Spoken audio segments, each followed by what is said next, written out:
شروع اللہ کے نام سے جو ہماری شہرک سے بھی زیادہ قریب ہے۔ السلام علیکم۔ آج ہم آپ کی خدمت میں معلومات سے بھرپور ویڈیو لے کر آئے ہیں۔ آج ہم آپ کو ایک عاشق فقیر کی داستان سنائیں گے کہ کیسے اس کے پختہ یقین نے اسے منزل تک پہنچایا اور اس کی پاکیزہ محبت نے مردہ شہزادی کو زندہ کر دیا۔ اس لیے ویڈیو آخر تک ضرور دیکھیے گا۔ بلخ کا شہر اپنی خوبصورتی کی وجہ سے بہت مشہور تھا۔ موسم گرما میں لوگ بلخ کا رخ کرتے تھے۔ یہ جشن بہاراں کے دن تھے۔ وہاں سے کارواں گزرا۔ اس میں ایک انتہائی خوبصورت نوجوان تھا، لیکن اس کے کپڑے پھٹے پرانے تھے۔ بہار کے بعد سب لوگ اپنے اپنے مسکن کی طرف واپس رواں دواں تھے، لیکن وہ نوجوان بلخ میں ہی رہا۔ اسے اس شہر میں اپنے لیے سکون ملا۔ اس نے یہاں پر جھاڑیوں میں اپنے لیے ایک کٹیا بنا لی اور وہیں رہنے لگا۔ وہ وہیں بھٹکتا پھرتا۔ ایک دن شام کا وقت تھا۔ وہ نوجوان شہر کے گشت سے واپس لوٹ رہا تھا، لیکن آج نہ جانے کیوں کچھ اداس تھا۔ طبیعت بہلانے کے لیے وہ باغ میں چلا گیا۔ اسے کچھ آواز آئی۔ اس سے وہاں موجود شخص نے کہا، تم جہاں سے بھی آئے ہو واپس چلے جاؤ۔ تمہیں معلوم نہیں کہ آج سلطان بلخ کی شہزادی یہاں گشت کے لیے تشریف لا رہی ہے۔ فقیر نے جب شہزادی کو دیکھا تو اس کی خوبصورتی سے بے حد متاثر ہوا۔ شہزادی کنیزوں کے جھرمٹ میں آگے بڑھ گئی۔ فقیر شہزادی کے حسن سے اس قدر متاثر ہوا کہ ساری رات سو نہ سکا۔ وہ شہزادی کے عشق میں بے حال ہو گیا۔ کچھ عرصے بعد اس نے اپنے آپ کو سنبھال لیا۔ بلخ کا دربار لگا ہوا تھا۔ لوگ اپنے اپنے مسائل بیان کر رہے تھے۔ بادشاہ کو اس کے غلام نے آ کر خبر دی کہ ایک فقیر آپ سے ملنا چاہتا ہے۔ بادشاہ نے اسے اندر آنے کا حکم دیا۔ جب دربار ختم ہونے کو تھا تو بادشاہ نے اس فقیر سے پوچھا، تمہاری کیا فریاد ہے؟ اس فقیر نے کہا، ایک ایسی فریاد لے کر آیا ہوں جسے بھری محفل میں بیان نہیں کیا جا سکتا۔ تنہائی کا موقع دیں، میں آپ کو اس وقت اپنی خواہش بتاؤں گا۔ جب دربار ختم ہو گیا تو اسے بلایا گیا۔ وزیر نے پوچھا کہ تم بادشاہ کے سامنے کیا فریاد کرنے لگے ہو؟ فقیر نے کہا، میں شہزادی سے نکاح کی خواہش لے کر آیا ہوں۔ وزیر نے جب یہ سنا تو فقیر کو حقارت سے کہا، کیا تم نے خود کو دیکھا ہے؟ کس حیثیت سے شہزادی کا ہاتھ مانگنے آئے ہو؟ بادشاہ نے وزیر کو خاموش کرواتے ہوئے کہا، اس کوئی قصور نہیں۔ ہمارے دین میں ہر کسی کو نکاح کی اجازت ہے، چاہے کوئی امیر ہو یا غریب۔ اس کا جواب حقارت سے نہیں بلکہ مہذب طریقے سے دیا جائے گا۔ انہوں نے فقیر کو کہا، تمہیں تمہاری درخواست کا جواب ایک ہفتے کے بعد مل جائے گا۔ فقیر کے دل میں یہ سن کر امید کی کرن جاگی، لیکن ایک ہفتہ کا عرصہ اسے بہت زیادہ لگنے لگا۔ بادشاہ نے اس دوران وزیر کو اپنی مرضی سے آگاہ کر دیا اور کہا کہ فقیر کو فوراً انکار نہ کیا جائے، یا تو اس کے آگے ایک ایسی شرط رکھ دی جائے جسے وہ پوری نہ کر سکے۔ ایک ہفتے کے بعد جب فقیر بادشاہ کے دربار میں حاضر ہوا، وزیر نے انتہائی ادب سے اس کا خیر مقدم کیا اور کہا، شہزادی کے لیے بہت سارے نامور لوگوں کے رشتے آئے ہیں، تمہارا نام بھی ان لوگوں میں شامل کر لیا گیا ہے، لیکن اس سے پہلے تمہیں ایک شرط پوری کرنی ہوگی۔ یہ سن کر فقیر کے دل میں امید کی لہر دوڑی اور اس نے کہا، کیا حکم ہے؟ وزیر نے کہا، شہزادی کے لیے ایک سیاہ ہیرا لے کر آؤ۔ فقیر نے کہا، بے شک یہ بہت مشکل ہے، لیکن میں اپنی پوری کوشش کروں گا۔ سنا ہے کہ سیاہ ہیرا برفانی پہاڑی میں موجود ایک سیاہ گھاٹی میں ہوتا ہے۔ میں اپنی پوری کوشش کروں گا۔ رات بھر وہ فقیر اللہ کے آگے اپنی فریاد لیے روتا رہا۔ صبح ہوئی تو اس کے دل میں اللہ کی طرف سے امید کی کرن جاگی۔ وہ اپنا سامان لیے نکل پڑا۔ اسے سیاہ ہیرے کی تلاش تھی۔ کوہسار کی وادیوں کو تاریکی نے جکڑ لیا، مگر وہ چلتا رہا۔ وہاں ایک چٹان پر بیٹھ گیا اور درندوں کی آوازوں میں اس کی رات بسر ہوئی۔ صبح کوئی شخص اسے شانے سے ہلا کر کھڑا کر رہا تھا۔ اس نے دیکھا تو ایک بوڑھا شخص تھا جو کہہ رہا تھا، بیٹے یہ بیٹھنے کا وقت نہیں ہے، ایک چٹان گر گئی ہے، تم اپنے نکلنے کے لیے راستہ بناؤ ورنہ شام تک یہاں سیلاب آ جائے گا۔ فقیر گھبرا کر اٹھا اور چل دیا۔ اسے راستے سے نکلتے وقت ٹوٹی چٹان میں چمکتا ہوا پتھر دکھائی دیا۔ اس کی خوشی کی انتہا نہیں رہی۔ اسے نہ جانے کیوں یہ یقین تھا کہ یہ وہی ہیرا ہے جسے ڈھونڈنے کے لیے وہ نکلا تھا۔ خوشی کے عالم میں بلخ کی طرف روانہ ہو گیا۔ سفر میں اسے کئی دن گزر گئے۔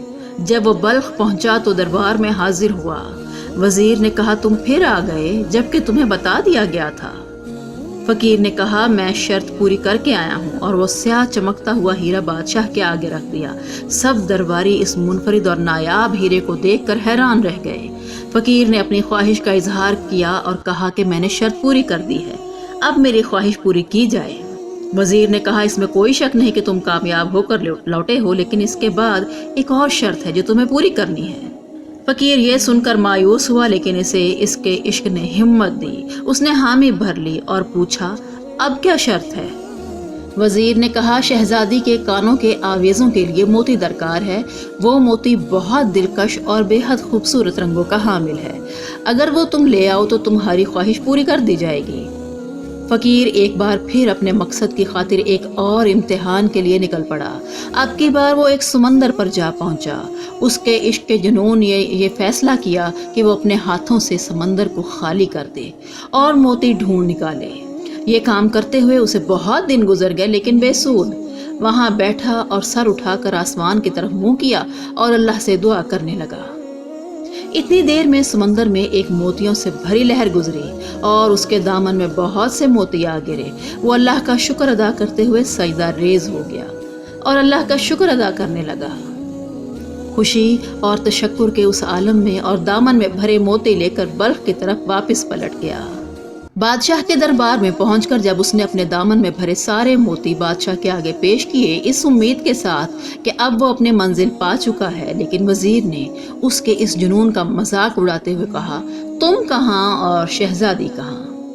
ابھی بھی وقت ہے کہ تم اپنی اس جنونیت سے باہر آ جاؤ۔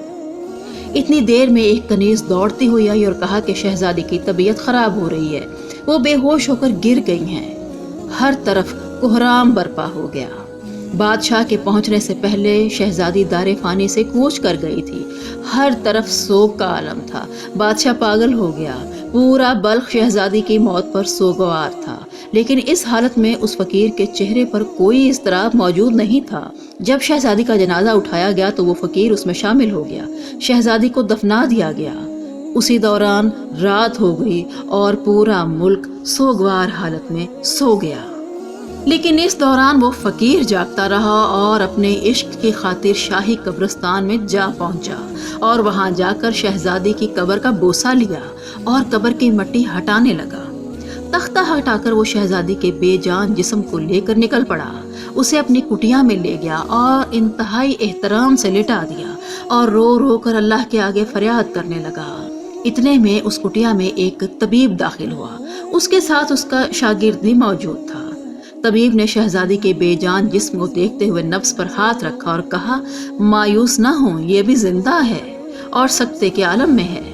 تبھی انہوں نے زنبیل کی شیشی فقیر کو دی اور کہا شہزادی کے تلووں پر اس کی مالش کر دو۔ شہزادی کے جسم میں حرکت پیدا ہوئی اور اس نے آنکھیں کھول دیں۔ فقیر یہ دیکھ کر بہت حیران ہوا۔ شہزادی نے خود کو اجنبی ماحول میں دیکھ کر پوچھا میں کہاں ہوں؟ فقیر نے کہا آپ فکر نہ کریں، آپ ایک محفوظ پناہ گاہ میں ہیں۔ اس کے بعد فقیر نے تمام داستان شہزادی کو سنا ڈالی۔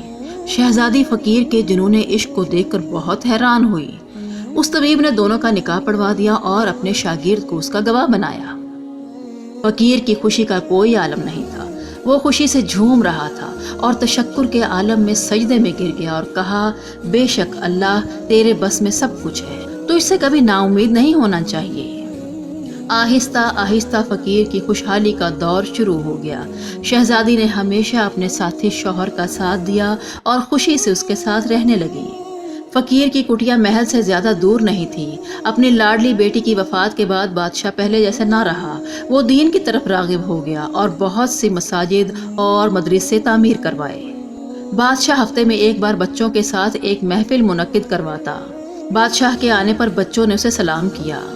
بادشاہ کی نظر ایک بچے پر پڑی اور اس کی نظر وہیں ٹھہر گئی۔ اس نے اس بچے کو اپنے پاس بلوایا اور مولوی کو بلا کر کہا اتنا خوبصورت اور روشن چہرے والا بچہ کس کا ہے؟ میں نے تو اس سے پہلے کبھی نہیں دیکھا۔ مولوی نے کہا حضور کچھ دن پہلے ہی اس کا باپ اسے یہاں لایا ہے۔ بادشاہ نے بچے کو اس کے باپ کو ساتھ لانے کا حکم دیا۔ جب فقیر نے یہ سنا تو ساری بات شہزادی کو بتا دی۔ شہزادی پریشان ہو گئی، اسے محسوس ہوا کہ آج سچ ظاہر ہونے کا وقت آ چکا ہے۔ فقیر بھیس بدل کر اپنے بچے کے ساتھ محل میں داخل ہوا۔ سب اس بچے کی خوبصورتی دیکھ کر دنگ رہ گئے۔